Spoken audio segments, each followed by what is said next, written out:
আসসালামু আলাইকুম, আমি সোহাগ। আমি রাজু।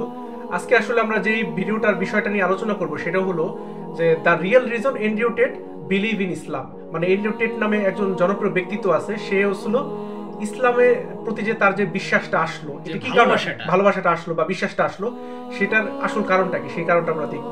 আচ্ছা, তার আগে অবশ্যই একটা ব্যাপার বলে নিই, সেটা হচ্ছে মূলত আমরা এই চ্যানেলটাতে অবশ্য অনেকে হয়তোবা দেখে থাকবেন যে বিগত সময় থেকে ভিডিও দিয়ে আসতেছি না, বাট এখন থেকে আমরা ইনশাআল্লাহ সর্বোচ্চ চেষ্টা করব একদিন পর একদিন, অর্থাৎ সপ্তাহে প্রায় 3 থেকে 4টা ভিডিও পাবলিশ করার জন্য, অন্তত 3টা চেষ্টা করবো আর কি। হ্যাঁ, সেটাই। আর পাশাপাশি ইনশাআল্লাহ আমরা সর্বোচ্চভাবে ইসলামের প্রতিটা বিষয়কে এই চ্যানেলে তুলে ধরার চেষ্টা করব। আশাবাদী আপনারা যেই ধর্মের হন না কেন বা যেই দেশের হন না কেন, অবশ্য এই ভিডিওগুলো দেখে আমাদের সাথেই থাকবেন, এবং যদি সাবস্ক্রাইব করে আমাদের পরিবারের একজন সদস্য হয়ে না থাকেন তাহলে অবশ্যই সাবস্ক্রাইব করে সাথে থাকার জন্য অনুরোধ রইল। আর পাশাপাশি কিন্তু আমরা বিভিন্ন ধরনের বিষয় কেন্দ্রিক, বিশেষ করে ইসলামিক বিষয়গুলোকে আমরা সুন্দরভাবে চেষ্টা করব এই ভিডিওর মাধ্যমে তুলে ধরার। পাশাপাশি এখানে একটা ভিডিওর রিয়াকশনও থাকবে, অবশ্য সেই বিষয়গুলো নিয়ে আলোচনা করব। তো যাই হোক আর কি, আমরা আজকে এই ব্যক্তির আসলে ভিডিওটা দেখব। অবশ্য মূলত তিনি একজন কিন্তু অন্য ধর্মাবলম্বী ছিলেন, বাট এখানে ব্যাপার হচ্ছে সে কিন্তু যুক্তরাষ্ট্রের একজন বড় বিজনেস পারসন, বাই সাইড হচ্ছে সে একজন বক্সার অবশ্য, এবং তার খ্যাতি আসলে পুরো পৃথিবীতে অনেকেই জেনে থাকবেন, অনেকেই জানে, বিশেষ করে সোশ্যাল মিডিয়াতে সে অনেক জনপ্রিয়। আর সে আসলে আগে বক্সার ছিল আর কি, ফরওয়ার্ড বক্সার। হ্যাঁ, সো যাই আমরা ফার্স্ট অন ভিডিওটা দেখি, আর নেক্সট অবশ্যই আমরা এই বিষয় কেন্দ্রিক আলোচনা করব। So start. So when I say Islam is the last religion on earth, I say it because it seems to be the only one who will stand up and say, no, we don't care. No, that's not what the book says. No. I was raised Christian, and Muslims as a whole, we have no problems with Christians. None at all. I don't want anyone to think I'm anti-Christian, like I dislike Christians. We don't have a problem with Christians. We believe in a lot of the same things. We believe in Jesus. We put more respect on the name of Jesus than most Christians do. I just don't like the idea of people saying they're a Christian and saying, but because I'm a Christian, I can do whatever I want and throw all the rules away and none of it matters. Because once you have that level of tolerance, you no longer have a religion. Islam seems to be the last religion left with parameters. We don't have parameters. You don't have a religion at all. So the closer I found myself to God, the closer I found myself to Islam. That's just how it ended. And Andrew, speaking of fear, Islam these days, certainly in the last 20 years with the war on terror, they've also been the most vilified. Absolutely. Right? So, you know, everything that we've seen happen with extremism and everything that's going on all over the world, how are you grappling with that? You've been a Christian for years now, Islam, everything. And you know what, that's such an interesting question, because when I was younger, especially when I was an atheist, I would sit and think, people are really doing terror attacks and doing all this crazy stuff because, you know, they're upset over a cartoon. That's so stupid. And nobody should kill anybody. Nobody should kill anybody. Charlie Hebdo, everything. Yeah, nobody should kill anybody. Nobody should kill anybody. I'll make that very clear. But also part of me is now saying, why would you want to insult the Prophet for billions of people? Why would you want to do that? I'm not saying I'm not even, I don't want to make the argument against Christians. I'm saying you couldn't be allowed to. This is a sensitive subject. I'm just saying, what kind of person wakes up and thinks, I want to do that? I don't know. I just don't think that's a healthy mindset. Like when I see these Satanists, and they're, especially in America, and they're doing, let's keep it on Christianity, these Satanists, and they're dressing up Jesus as gay and all this stuff, like, that's not done in any kind of good faith. There's no good reason to do that. That's done with genuinely malicious intention. And what kind of people want to do that? And then the answer by extension is, I thought America was a Christian country, so how can you have a Christian country where the prophets of the religion are mocked to the highest possible levels within the confines of the country, and it's promoted? Is that a Christian country? Doesn't seem like a Christian country to me. I don't think the same thing would happen with Islam in Saudi Arabia. I can't imagine that happening. So how can you say we're a Christian country, but everyone's mocking our God on the streets? Ha ha ha. It's on Netflix. Ha ha ha. Where's the religion? Where the religion's supposed to enforce certain boundaries. You're supposed to at least show it respect. You know? And it's also kind of interesting because in Christian countries, there's more respect for Islam than there is for Christianity. In a Christian country, name one. They still don't do it with the Islamic Prophet. Why do you think that is? It's too much smoke. It's just not worth the heat. Because people believe. And I'm not advocating for violence on any level. I'm saying that even these degenerates who are trying to destroy people's belief in God, like we discussed earlier, because they don't want you to have any baseline morality. If you believe in God, there are commandments, yes and no. That baseline morality prevents you being an absolute slave, so they're trying to destroy it. But even those degenerates who are trying to mock and disgrace God, understand there's a point where it just backfires and ooh, this is smoke. And they don't want the smoke. And shouldn't God be feared? I'm scared of God. It's the only thing I fear. I fear God. They can put me in jail. I know I'm telling the truth. God's on my side. I fear God. So God should be feared. So once again, does anybody fear the Christian God? I haven't seen anybody scared of him in a long time. And it's kind of crazy because it's very interesting. The mass migration, all these things are leftist policies, but then also Islam is the most right-wing religion on earth. It's kind of very interesting.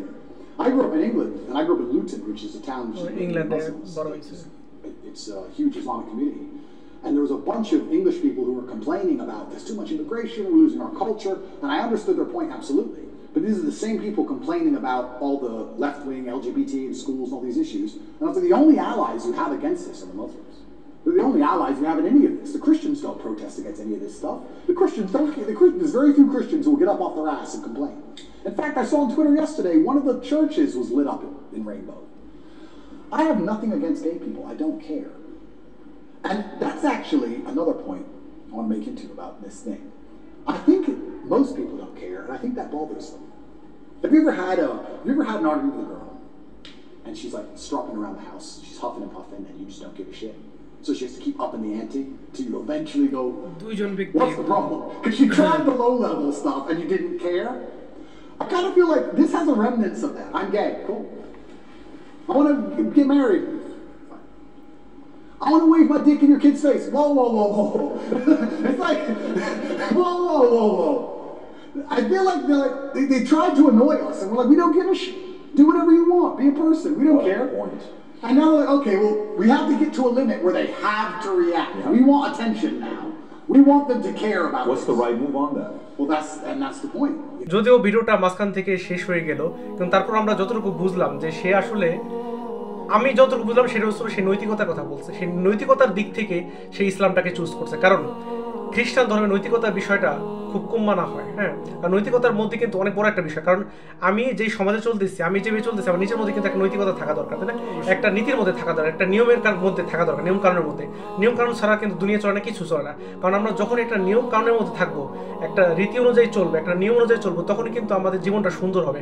তাছাড়া অগোছালোভাবে যদি আমরা চলি, কখনই কিন্তু জীবনটা সুন্দর হবে না। তো সেই জিনিসটার কথাই সে মানে বোঝানোর চেষ্টা করলো যে খ্রিস্টান ধর্মে ওই জিনিসটা নাই, ওই জিনিসটার অনেক অভাব, কিন্তু সে সেটা ইসলাম ধর্মে দেখতে পারছে নৈতিকতাটা, যেই কারণে তার ইসলাম ধর্মটা অনেক বেশি ভালো লাগছে এবং সে বিলিভ করছে ইসলামকে, তাই না? এই জিনিসটা আমার খুবই ভালো লাগলো জিনিসটা। না, আসলে ব্যাপার হচ্ছে যদিও এখানে দ্রুততার সহিত ইংরেজি ভাষা ব্যবহার করার জন্য আমি অতটা বুঝতে পারি নাই, বাট যতটুকু একটা বিষয় আমি এক্সট্রা ভাবে এখানে বলতে চাই, অবশ্য আপনি যেই ধর্মের হন না কেন, যেই দেশের হন না কেন, যদি আমাদের বাংলা ভাষাকে আপনি বুঝে থাকেন, অবশ্য আমরাও মুসলিম ঘরে জন্মগ্রহণ করছি, তো এখন ব্যাপার হচ্ছে আমরা এই চ্যানেলের মাধ্যমে এইভাবে আসলে সকলকে জানাইতে চাই, বোঝাইতে চাই, আল্লাহ যেন আমাদেরকে সেই তৌফিক দান করে।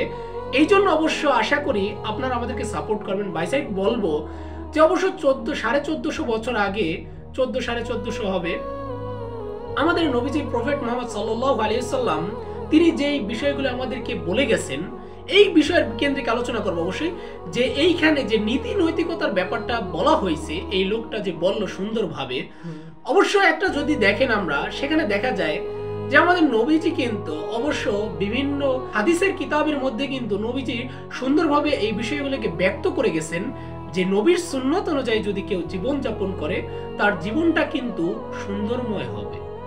এর মূলত উদাহরণ হচ্ছে আমরা যদি 5 ওয়াক্ত সালাত যদি আদায় করি যথাসময়ে, তাহলে দেখা যাবে যে আমাদের জীবনের যে উশৃঙ্খল বিষয়টা, সেটা কিন্তু শৃঙ্খলাবদ্ধ হয়ে যাবে। এবং যখন আমাদের জীবনটা একটা শৃঙ্খলাবদ্ধ হবে, তখন কিন্তু আমাদের জীবনটা সুন্দর হওয়াটাই একটা বিষয়। কারণ যদি আমরা উশৃঙ্খল ভাবে চলাচল করি, যেমন অবশ্য এই ব্যক্তি কিন্তু বলল যে আমি যখন নীতি নৈতিকতার বিষয়টা আমি খ্রিস্টান ধর্মে দেখতে পাই তখন দেখা যায় সেটা অতটা নাই, যেমন মারামারি কাটাকাটি হানাহানি সবসময় লেগেই আছে। ওদের ধর্মে আসলে অ্যালকোহল জিনিসটা মানে কোনো কিছুই মনে করে, আর গডের সাথে ওরকম যে রিলেশনটা ওইটাও কিন্তু নাই, গডের কথা বেশি একটা ওরা ভাবেও না, ভয়ও পায় না গডকে, তাই না? তো ওই জিনিস সেটাই। অবশ্য এই বিষয়কে কেন্দ্র করে আমরা আরো বিষয় আলোচনা করব, অন্যান্য ভিডিওতেও থাকবে। তবে আজকের এই যেহেতু পয়েন্ট এটা আসছে সেহেতু এটাকে নিয়ে আরেকটু বিষয় আলোচনা করব, যে অবশ্য যদিও আসলে মারামারি হানাহানি এই বিষয়টা প্রতিটা ধর্মেই বর্তমানে বিদ্যমান, অবশ্য যে বিভিন্ন বিষয়কে কেন্দ্র করে তারা ঝগড়া মারামারি কাটাকাটি হানাহানিতে জড়িয়ে পড়ে। অবশ্যই এটা আমরা 1400 বছর আগে নবীর আমলেও দেখেছি, মূলত যে শুনেছি মূলত যে দেখা গেছে সেখানে কিন্তু যুদ্ধ বিগ্রহ চলছেই, এমনকি সেখানে নবীর সাথে অবশ্য তারা যুদ্ধে লিপ্ত হয়েছে, নাউজুবিল্লাহ, যেটা আসলে মূলত আমরা মানে খুব বাজেভাবেই দেখি যে আমাদের নবী এরকম একজন সত্যবাদী নবী, তারাও কিন্তু মানতো সেই যুগের যে ইহুদিরা ছিল, নাসারা খ্রিস্টান অন্যান্য ধর্মাবলম্বী যারা ছিল তারাও কিন্তু মানতো যে নবীজি সত্য, এবং তাকে সত্যের ভিত্তিতে তার কাছে কিন্তু আমানত রাখতো, টাকা পয়সা ধন দৌলত, এমনকি তাকে আলামিন বলে স্বীকৃতিও দিছে তারা। কিন্তু তারা কিন্তু তারপরেও নবীজিকে তারা প্রখর আঘাত করছে। এর মূলত কারণ অনেকগুলো দেখা যায়, তার মধ্যে অন্যতম হচ্ছে তাদেরকে যখন দ্বীনের দাওয়াত দেওয়া হতো তারা বলতো যে আমরা বাপ-দাদার ধর্মকে ত্যাগ করতে পারবো না। সো মোট কথা হচ্ছে এখানে দেখা গেল যে আমরা কিন্তু মুসলিম ধর্মে, অনেকে ভাবতে পারে যে আসলে মুসলিম ধর্মে কতটা চলতেছে অন্য ধর্মাবলম্বী যদি আপনি হন, আসলে এটা দেখা গেছে যে মুসলিম ধর্মেও কিন্তু বিষয়টা এই ধরনের চলে আসছে অনেকাংশে, এট দিস মোমেন্ট বেশি করে বিদ্যমান দেখা যায়, যেহেতু বর্তমান সময় পুরো পৃথিবী কন্ট্রোল করতেছে বিশেষ করে পশ্চিমা বিশ্ব, এবং সেই কালচারগুলোও কিন্তু তারা এই মুসলিম ধর্মের ভিতরে ছড়িয়ে দেওয়ার জন্য খুবই তৎপরতা দেখাইতেছে। সো সেই ক্ষেত্রে আসলে আমরা অনেক ভাই বোন আছে মুসলিম যারা, তারা আসলে এগুলো বুঝে না বুঝে আসলে খুব দ্রুত সেই কালচারের সাথে জড়িয়ে পড়তেছে, যা আসলে আমাদের মতে কখনোই কাম্য না। সেটা আসলে খুব দুঃখজনক এই জিনিসগুলো। অবশ্যই সেই কারণে আমরা সর্বোচ্চ অনেকাংশে যারা মুসলিম ধর্মাবলম্বী আছেন তাদেরকে আমরা বলবো যে আসলে এই সব কালচারকে, বিশেষ করে পশ্চিমা কালচারকে আমাদের যথাসম্ভব দূরে নিয়ে যেতে হবে, অর্থাৎ এর থেকে আমাদের যথাসম্ভব দূরে থাকতে হবে।